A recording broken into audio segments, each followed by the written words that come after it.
Well, good morning, and I've appreciated what players and coaches have done this week in preparation.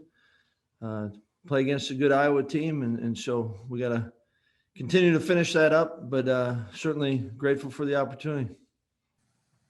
Colton? Well, when you look at your defensive line, Isaiah Loudermilk's been a guy that's been pretty consistent there the last few years for you. Fifth-year seniors, what's he been like to be around these last few years, and where do you think he's grown the most? Yeah, Isaiah's been awesome to be around, and in Isaiah's his personality, is he brings a lot to this team. He always has, and has gone through quite a bit, and it's been fun recently just seeing him kind of confident and acting like a guy that's been in the program for a long time and expecting a lot of himself, but very selfless, and every day comes and there's a positive energy to him and truly a great teammate. And he's been a blast to be around, and you appreciate every day you're with him. Jeff? Paul, one constant in your games with Iowa since you've been head coaches, they have not been able to establish the run consistently against you guys. I'm just curious what you see from their running game this year and what type of battle you anticipate in that area Saturday. Yeah, and you've obviously seen a lot of these, and I think the way that the teams, the programs go about it, the battle up front, and certainly you're talking about offensive D line, but you're talking linebackers and tight ends and fullbacks, and both teams are obviously better when they can run the football, and it opens up a lot of the passing game for them. And so I think that, that'll be one of the storylines. It's that, and it's, kind of some of the old fashioned ones, it's that, it's the takeaways, do you protect the ball or not? That's, the games that we haven't done that against them. It's made it harder, and it's a good football team. And certainly, I think the back's a really talented back, and they're good up front, and it's including tight ends and fullbacks, and they get it from everyone there. So I think that's always a challenge, and when we're able to do that, you appreciate, because you know how hard that is to do against them. Jesse? Paul, one of the unusual things about this season is that the NCAA gave players a free year of eligibility and seniors can come back next season. Based on your conversations, do you expect any of your seniors to come back, and do you like that option, and what types of talks have you had or will you have with them about that?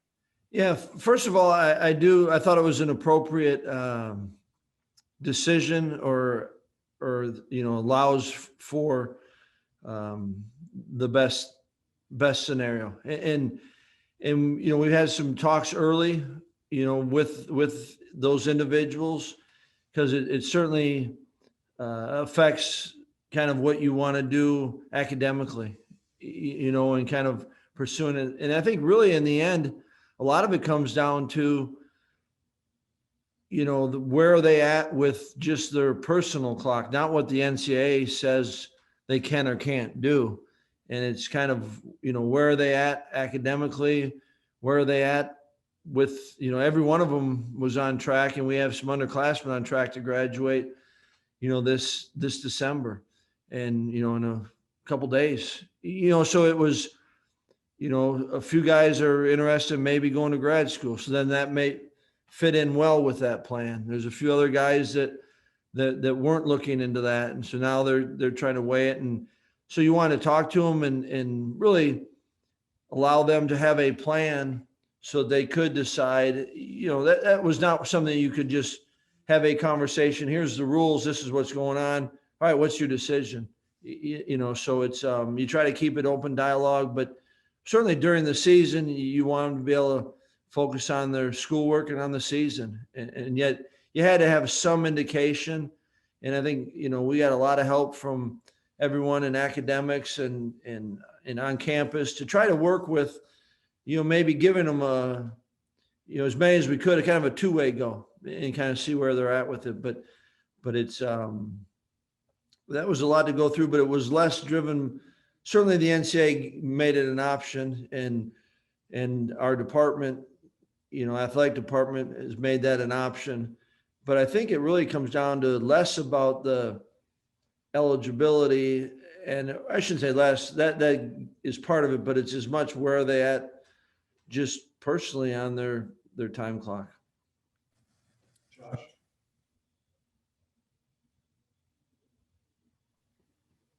Paul, I was curious how you'd assess Jalen Berger's pass blocking at this point. I know he's a freshman, and that's something that guys kind of learn maybe a little bit more once they get there. Where's he sort of at in that part of his game?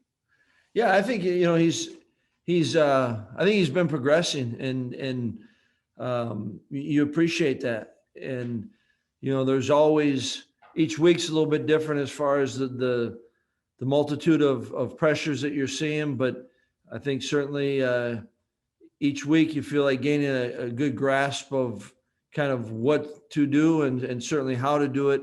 Very good, so have liked his progression with it. And really that's kind of, that's been the case for a lot of the backs that we've had. I think the one exception to that, I remember, was James White came in and early, was just kind of had that, there was a knack that he had, but he's Jalen's certainly on a path and very similar to so many of the backs that I've been around, and good backs.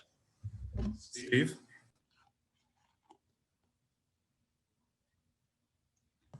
Thanks for doing this. I was just wondering, now that we're later in the week, is there any update on the status of Sampson and also Danny Davis, who hadn't played the last couple of games, regarding their availability for Saturday?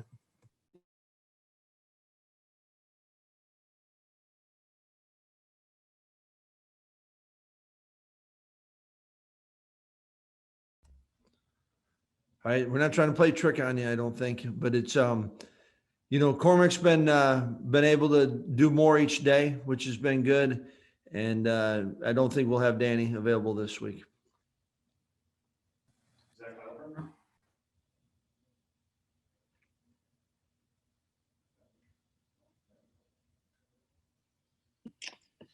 Paul, with what happened last week with the offensive signals, are you planning to do something differently this week in terms of getting the plays into the quarterback?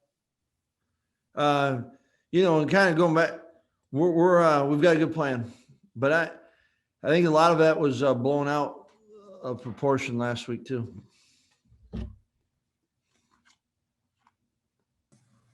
Back to Jeff.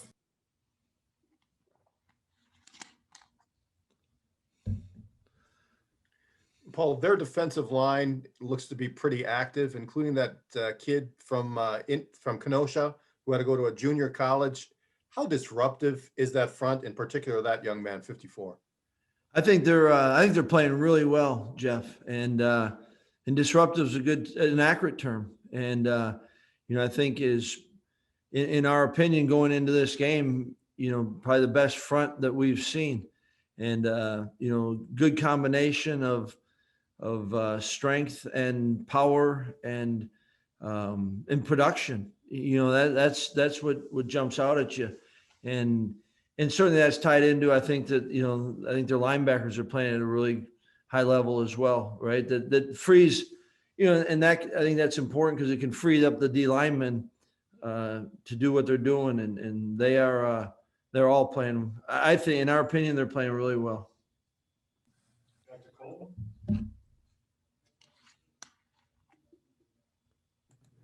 Well, one of the things that's kind of stuck out the last couple of weeks with the offense is some of the lack of the chunk plays, getting some things downfield. When you see that as a coach, do you think you've got to maybe call some different plays to try to go for more of those, or is it more guys winning some one-on-one matchups, breaking a tackle, and making something happen? Yeah, I mean, I think you certainly have to have enough calls that there's an opportunity for it, and and that's both in the passing game and the running game. and then, what's kind of, I think neat about the run game is, if all 11 do their part, then you have a chance for those, and still someone has to make something happen, right? And in the passing game, it can be very similar. You certainly have to have a play that gives it a chance, and then the execution of it, the production, the pass protection, the details of the route and the timing, and good execution by everyone leads to chances for bigger plays. And we've had some opportunities and haven't seized them, and we got to you work on that, and it's everyone's got to own it and own their part in it. And then I think if you just go out and make that the sole purpose, then I think you can put yourself at risk, if you're just forcing it. But you certainly have to have the opportunity, and I think the opportunities kind of come when all 11 are doing their part. Things up with one more from Jeff. That's 3 times for Jeff. This is a long Thursday. I know. Sorry. Hey, you've grown accustomed to not having both Pryor and Davis since the Michigan game. We saw what the issues were against Northwestern that first time. Do you think that unit and you as coaches are better prepared to handle it this time against Iowa? Like you said, if you're not going to have Davis. Yeah, you certainly, you're always trying to make sure that you're given, as far as the plan, that you're giving your players the best chance. And I think that, you want, and we've talked a lot about this, you want all your guys to play because those are opportunities for them, and yet I think that when, what's a little bit can be at times more challenging is when you have maybe a lot of the plans set up and someone early in the game, or you lose it in the rhythm of a game, right? And so I think that might kind of be part of the question. And I think that's true in the sense that, okay, what do these guys do well, and how can we build around it? And so you try to do that as best you can.